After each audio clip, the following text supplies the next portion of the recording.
sekarang dari bayinya aktif seperti apa sih?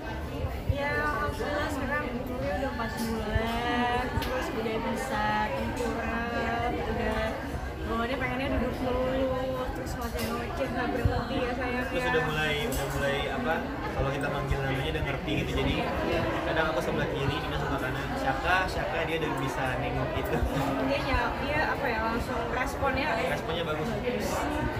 Kalian berdua rasanya gimana sih mengurus pertama kali sekecil gitu selama 4 bulan ini?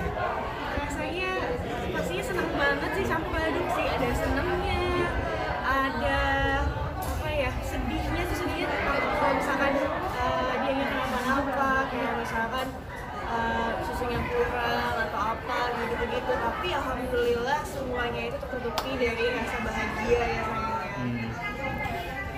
Mbak Dinda, maaf, program ASI juga ya selama 2 tahun atau seperti apa sejauh ini menjalaninya? Jadi aku tuh alhamdulillah sih sampai terakhir kemarin 4 bulan ini tuh aku ASI full. Nah tapi kemarin itu karena aku syuting gitu kan, akhirnya nyoba sehari tuh sekali support kayak gitu sih. Selang-seling. Tapi kalau pas lagi nggak syuting aku full ASI semua gitu. Ray, siaganya gimana nih? Pasti begadang ya berdua ya? Atau seperti apa ritme waktunya? Alhamdulillah sih Syaka jam tidurnya teratur sih ya, cukup teratur, jadi kita cuma bangun pas misalnya pas dia harus minum susu kayak gitu, ganti popok kayak gitu. Biasanya bangunnya tuh pas subuh, jadi alarm gitu. Ini pertama kali Dinda dan Ray jalannya aktivitas lagi? Enggak, jadi kita kemarin udah sempat syuting film. Syuting film kita kemarin. Selama 2 mingguan lebih, terus ini juga baru mulai aktif lagi. Bulan ini juga insya Allah akan ada film lagi. Nasi kecil nanti bagaimana? Ngatur waktunya seperti apa? Kalau alhamdulillah karena memang kita tinggal ada sama mama papa juga, terus mama dari Indah juga ada, jadi ganti-gantian jagainnya. Nah kita lebih lebih percaya dan lebih aman sih kalau bisa ninggalinnya ke orang tuanya. Kalian pasangan muda, bentuk worry-nya seperti apa sih? Karena kan kondisi lagi pandemi ya, saat ini belum ada kelonggaran. Seperti apa worry-nya kalian terhadap? Worry-nya itu gak cuma pas lagi pandemi aja, jadi memang kita tuh dari awal pas dia lahir aja tuh kayak kita takut-takut ya, kita selalu kasih yang terbaik, kita kasih yang misalkan mengenai asupan akunya pun juga kasihnya yang terbaik supaya kan itu kan bisa buat bayinya juga gitu lah. Kayak masalah popoknya, apa masalah apapun itu masih selalu kasih yang terbaik. Paling kalau worry-nya itu lebih ke ini sih, kayak kita ngerasain nih anak ntar lagi, kita kan udah berasa ntar lagi mau masuk sekolah gitu kan. Semoga segera berakhir, jadi dia bisa ngerasain suasana yang normal kayak orang-orang yang pernah rasain, nggak perlu harus sekolah dari rumah kayak gitu, karena kan itu sangat berpengaruh buat bagaimana cara dia berkenalan dengan teman-teman di sekolah. Ray sudah lancar merawat si kecil? Seperti apa? Dari awal itu sebenarnya itu lebih jago daripada aku, kayak ngebedongnya lah atau gendongnya, itu luwes gitu. Kalau aku malah diajarin banyak sama Ray. Enggak, dia justru dia banyak banget belajar sih. Kak, tentang baby ini kan masih kecil juga tapi udah banyak kayak menghasilkan penghasilan, tower endorse segala macam, itu gimana sih? Sebenarnya ada beberapa yang kita ambil, ada beberapa yang kita tolak juga. Begitu lebih ke ini sih, lebih ke branding awareness-nya anaknya ini sih.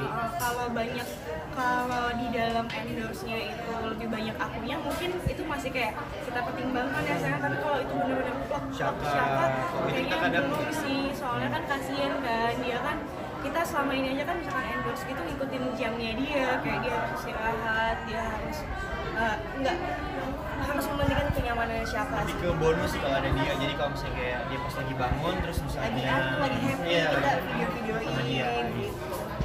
Dinda sudah jadi seorang ibu, mulai membatasi pekerjaan atau seperti apa? Sejauh ini sih iya, jadi aku belum ambil sinetron gitu. Tapi kalau misalkan nantinya, aku belum tahu bagaimana gitu. Paling ya untuk saat ini sih masih kayak iklan atau syuting film itu kan cuma per project ya, setelah film selesai udah gitu. Tapi kalau misalkan kayak streaming gitu aku masih kayak masih mikir-mikir dulu dan masih pengen menikmati bareng sama suami dan juga anakku sih. Tapi nggak tahu ya ke depannya nanti. Tapi kalian sendiri membatasi istri nggak untuk aktivitas? Iya, kenapa sih Kak? Kalau untuk sih nggak membatasi, cuman emang kita komitmen ya, maksudnya nanti pun kalau misalnya dia tetap berkarir nggak apa-apa, asalkan dia nggak lupa tanggung jawab sebagai seorang ibu ataupun seorang istri. Dan sejauh ini alhamdulillah dia mengerti porsinya kok. Ray, pengen tahu dong rasanya sekarang jadi seorang ayah gimana, terus Dinda sebagai seorang ibu sekarang gimana? Itu sesuatu yang apa ya, bahagia banget dan kadang sulit diungkapkan, karena memang menjadi seorang ayah ini kita jadi lebih sadar bagaimana ayah kita dulu ke kitanya waktu masih kecil gitu, dan mungkin lebih ke jadi alarm buat kita bersikap tuh harus lebih bijak apa karena memang udah ada yang mencontohi kan, dan mungkin di sini pun dituntut untuk bisa menjadi suami yang baik, teman yang baik, ayah yang baik, dan pelindung yang baik buat mereka. Tapi alasan Karya sendiri kalau boleh tahu ngebatasin Kak Dinda untuk di sosmed itu seperti kenapa Kak? Enggak sih, alhamdulillah kita nggak ada yang saling membatasi. Cuma ya paling kalau misalkan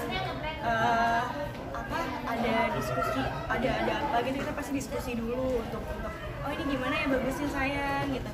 Misalkan mau posting apa, ini bagusnya apa ya, captionnya apa, lebih ke situ sih, tapi nggak ada yang membatasi sama sekali gitu. Paling kalau membatasi lebih ke kalau misalnya yang lain pada senang-senang gosip, kita kayak udah nggak usah. Gitu doang sih. Bisa dibilang kan kalian orang tua muda nih gitu kan. Sempat kaget nggak sih ketika punya anak gitu? Apa mungkin minta solusi atau belajar dari dia?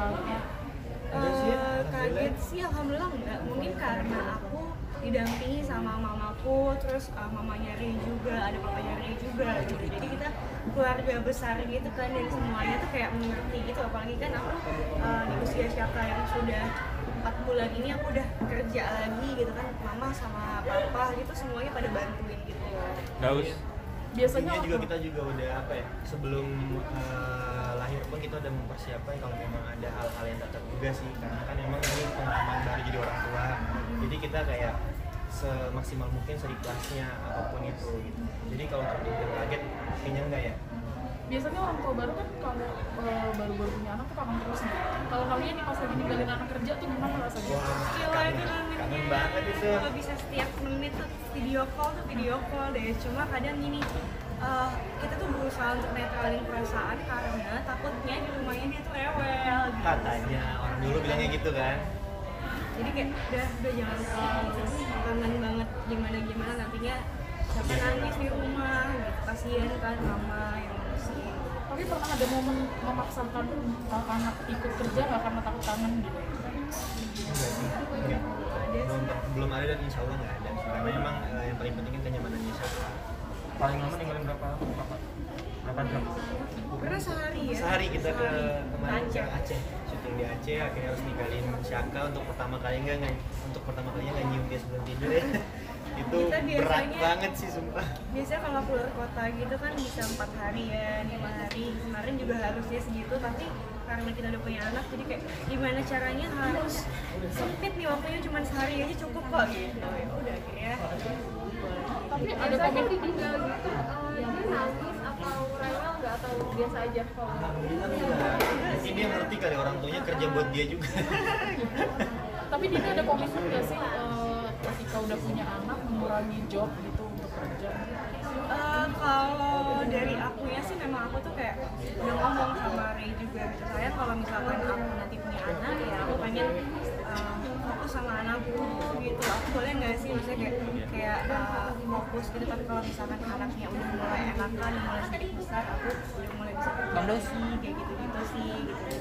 Dan semuanya balik lagi ke kondisi si siapanya gitu kan. Kalau misalkan dianya baik-baik saja dan nggak rewel, terus ada yang nemenin, ada mama gitu ya, ayo. Alhamdulillahnya dianya juga gitu. Pas dari Aceh video call terus, pokoknya bawaannya pengen ngeliat mukanya terus ya. Karena kalau nggak video call pun pasti selalu update tuh, kayak bikin video ini dia lagi pup lah, atau lagi mandi lah, atau apapun yang selalu dikirim. bahkan kayak karena dia ASI terus kayak masih diselang-seling sama support. Sekarang Kadang kan booknya berjarak gitu kan, misalnya kayak 3 hari 4 hari. Kita kalau dapat kabar Lukas syuting pas dia book di videoin sama mama, kita senengnya kayak apa ya, alhamdulillah akhirnya anak book juga gitu. Kalian kan bisa dibilang disebut sebagai pasangan paling romantis, paling bucin. Ketika sudah punya anak, ada nggak sih yang berubah dari kebiasaan romantis kalian? sempet kayak tidurnya yang biasanya kan itu berdua tuh ya. Terus Ada anak kalau di tidur- tengah. Iya. Terus kalau misalkan tidur kan pegangan tangan tuh kadang-kadang masih suka pegangan tangan gitu. Nah terus pas udah punya anak tuh jadi suka terpisah. Tapi belakangan ini dia mau di sebelah aku juga ujung-ujungnya. Suka pasang kasur di bawah gitu loh jadi menyediakan waktu quality time berdua nggak di sela-sela tanpa anak gitu untuk melepas kangen berdua gitu. kalau sengaja sih enggak karena kita memang udah ganti quality time Bertiga. kerja sih Memang enggak bertiga dan juga sih. iya dan kita kalau lagi kerja berdua gitu kan nggak bawa anak kan jadi kita anggap untuk quality time-nya itu sih